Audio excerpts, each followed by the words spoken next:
સહજાત્મ સ્વરૂપ પરમ ગુરુ જય પ્રભુ.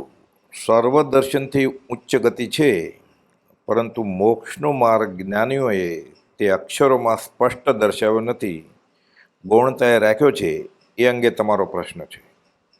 આ વાક્ય અને આ પ્રકારનો બોધ વચનામૃત 92માં પરમ કૃપાળદેવે લખ્યો છે. ઉચ્ચ ગતિ સ્વર્ગલોક કે મોક્ષ અંગે બોધનો સર્વદર્શનમાં ઉપદેશ છે જ. અધોગતિ નરક તિર્યન ટળે એ અંગે સદાચાર ન્યાય નીતિની વાતો ઠામ છે જૈન અને જૈનેતર દર્શનમાં. ભાવના બોધના ઉપોદ્ઘાતમાં જ પરમ કૃપાળુએ જણાવ્યું તે મુજબ બધાય ધર્મમાં મુક્તિને શ્રેષ્ઠ કહી છે. નિર્વાણ શેઠા જ સૌ ધમ્મા સૂત્ર કૃતાંગ સૂત્ર. પણ શાસ્ત્રોમાં શાસ્તા પુરુષોના બોધમાં અક્ષરોમાં તે સ્પષ્ટ નથી.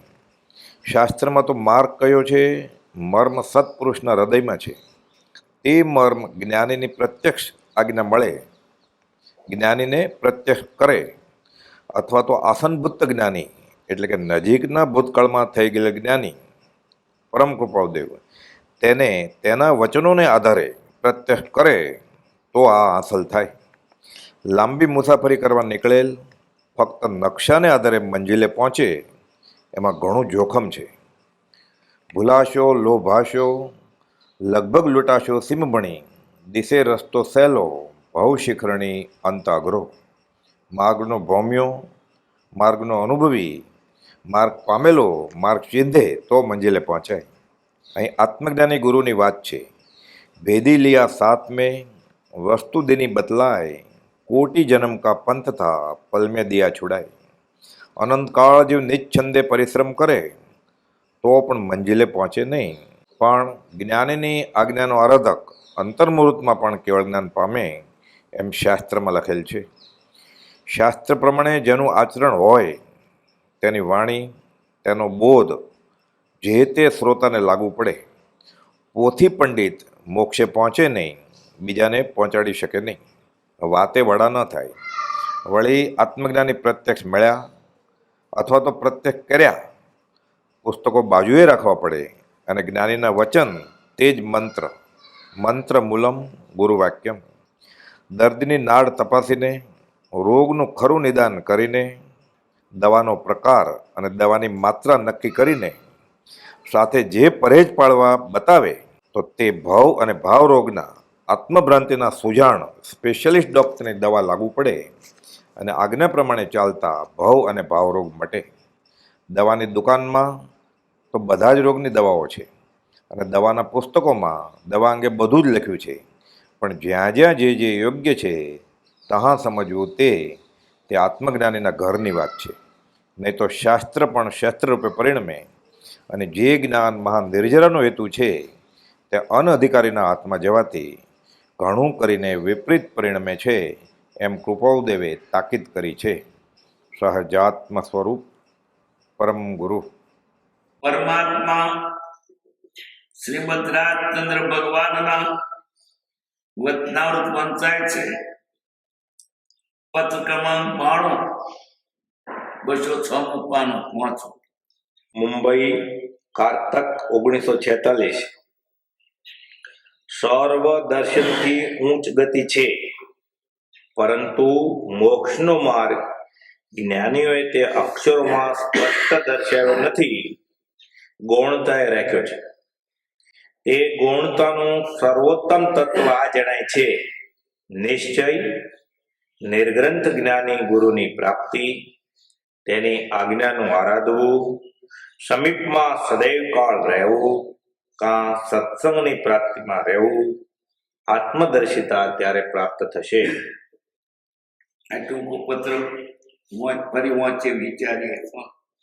સર્વદર્શનથી ઉચ્ચ ગતિ છે. દર્શનની વાત ભારતીય દર્શનો ગીતા, યોગ, જૈન, બુદ્ધ,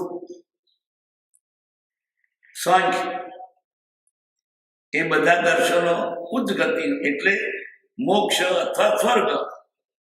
સર્વદર્શનથી ઉચ્ચ ગતિ છે, પરંતુ મોક્ષનો માર્ગ જ્ઞાન એટલે અક્ષરમાં સ્પષ્ટ દર્શાવ્યો નથી. છે ખરું, પણ શાસ્ત્રોમાં પુસ્તકમાં માર્ગ કયો છે સ્પષ્ટ નથી કયો. એનો મર્મ રહી ગયો. મર્મ જ્ઞાનીના હૃદયમાં. પરંતુ મોક્ષનો માર્ગ જ્ઞાનીઓએ અક્ષરમાં સ્પષ્ટ દર્શાવ્યો નથી, ગૌણતા એ રાખ્યો છે. એ ગૌણતાનું સર્વોત્તમ તત્વ આ જણાય છે. શું ગૌણતા શબ્દોમાં ગમે તેટલું લખ્યું હોય, પણ ઊંચી કક્ષાનો જીવ તેને સમજે એમને જે કેવું છે એ આશય હોવો જોઈએ. વળી બીજું જે મર્મની વાત છે તે પુસ્તકમાં આવતી નથી, જેટલું બોલે એટલું લખાતું નથી. એ માણસ બરફ હોંકતો હતો, એ કેમનો લખાય? ખેતરમાં બળદ હોંકતો હતો અને ડચકાર કરે, એ કઈ ભાષામાં? પ્રત્યક્ષ જ્ઞાની અથવા આસનભૂત જ્ઞાની એનો વતન વધારે ફીટ બેસે. એટલે જ્ઞાની એટલે અક્ષરોમાં સ્પષ્ટ દર્શાવ્યો નથી, ગૌણતા એ રાખ્યો છે. ગૌણતાનું સર્વોત્તમ તત્વ આ ગણાય છે. શું કરો? પુસ્તકો વાંચો, એના કરતા એના જે જાણકાર છે તેની પાસે જાઓ. કે મર્મ એની પાસે છે. તમે નકલ કરો તો ખોટી કરવાના, અર્થ કરશો તો તમારી કક્ષાથી કરશો, પણ એ વાત જ્ઞાનીના લક્ષમાં જતા ના આવે. ગૌણતાનું સર્વોત્તમ તત્વ આ ગણાય છે. નિશ્ચય નિર્ગંધ જ્ઞાની ગુરુની પ્રાપ્તિ. કોને મેળવો? જ્ઞાની પુરુષને મળો. એ કેવા જ્ઞાની ગુરુ? જ્ઞાની એટલે આત્મજ્ઞાની, શબ્દ જ્ઞાની, શુદ્ધ જ્ઞાની નહીં. પછી નિર્ગંધ શબ્દ વાપર્યો પાછો. નિર્ગંધ એટલે ઘર બાર છોડ્યું છે, વાડી બગીચો છોડ્યો છે, અંદરના કશાય પણ છોડ્યા છે, તે નિર્ગ્રંથ. આજે આત્માની વાતો કહેનારા ઘણા છે, પણ ગરબારી હોય છે, મોહ છોક હોય છે. કૃપાવદેવ અપાત પુરુષ છે. અહીંયા એ વાત જુદી રાખ. એ લેર કરે છે, પૈસા ભેગા કરે છે, આત્માની વાતો કરે છે. લેર તો દેવતા લેર કરે છે. આ તો નિર્ગંધ નો માર્ગ છે. તને કઈ રાખવાનું નહીં અને કોઈ વિષય વિકાર પણ નહીં. એવા ગુરુની પ્રાપ્તિ કરો. આજે જગતમાં જૈન ધર્મ સિવાય બધે તો બધા પરંપરાએ ચાલે છે.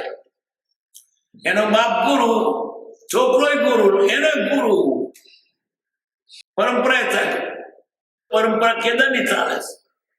અને એ લોકો શું ગાય છે જાણો છો?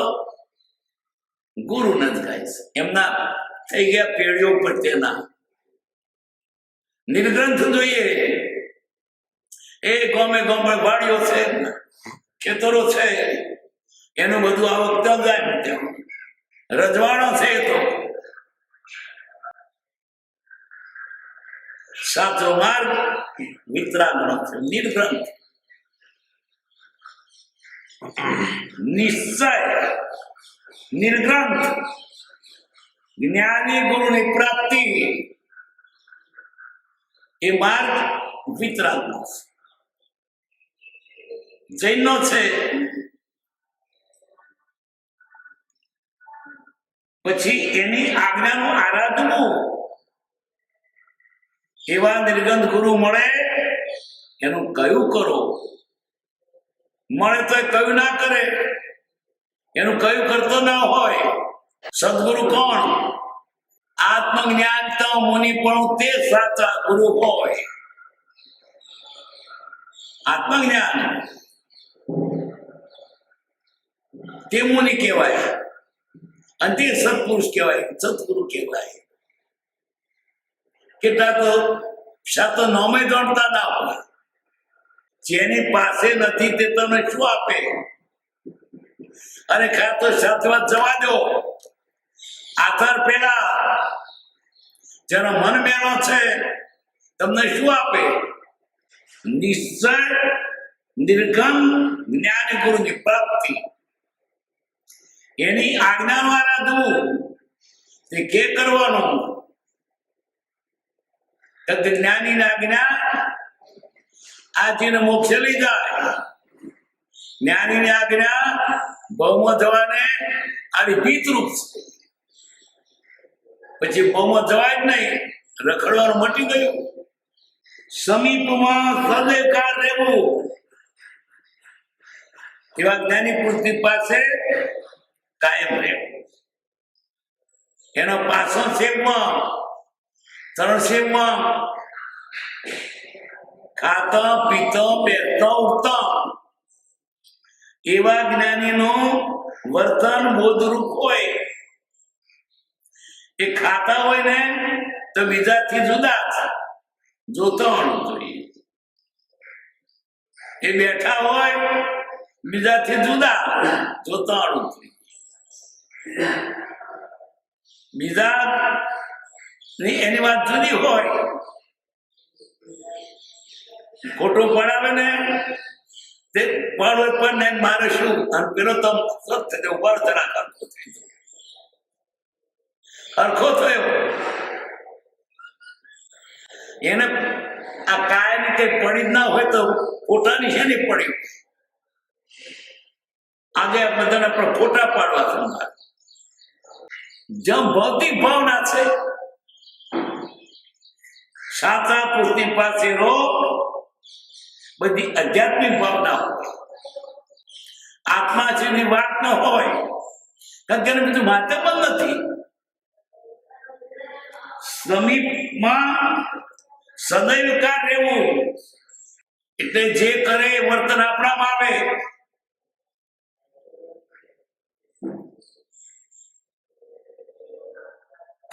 સત્સંગની પ્રાપ્તિમાં રહેવું. સત્સંગ મેળવા, સત્સંગ મેળવો. સત્સંગ એટલે જ્યાં આત્માની વાત થતે સત્સંગ, બાકીનો બધો કુસંગ. વેપાર, રોજગાર, ખેતી, નોકરી બધું જે કરું બધો કુસંગ. ફક્ત આત્માની વાત થતી હોય તે સત્સંગ. કોણ? સત્સંગની પ્રાપ્તિમાં રહેવું. આત્મનિષ્ઠતા ત્યારે પ્રાપ્ત થશે. આત્મદર્શિતા એટલે આત્મજ્ઞાન, આત્મદર્શન. ફરી ક્યારે મળશે? નિર્ગમ ગુરુ જોઈએ, એની આજ્ઞા પ્રમાણે ચાલો, એને પાછળ સેવો, સત્સંગ કરો, ત્યારે આત્મદર્શન થશે.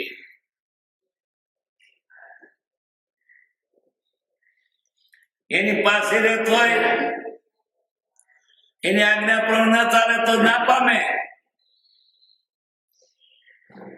એના આશય ચાલવું જોઈએ.